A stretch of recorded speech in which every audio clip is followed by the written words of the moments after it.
Protesters wearing black t-shirts with targets carried a coffin to the Czech Communist building in memory of the victims of the 1969 protests. Organizers' Million Moments for Democracy movement have been staging anti-government rallies and events across the country since 2018, demanding the resignation of Czech Prime Minister Andrej Babiš and President Miloš Zeman. Vidím to jako memento, potřebný, který se musí neustále.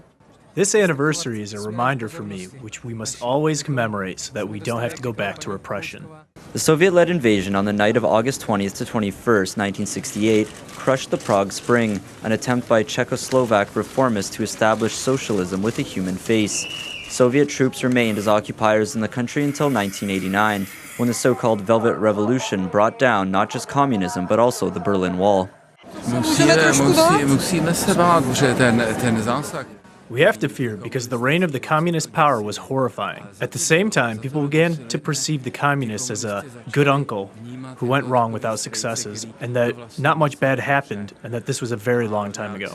But it is not so long ago, and if they get the chance, they would do it over again, and over again, and over again.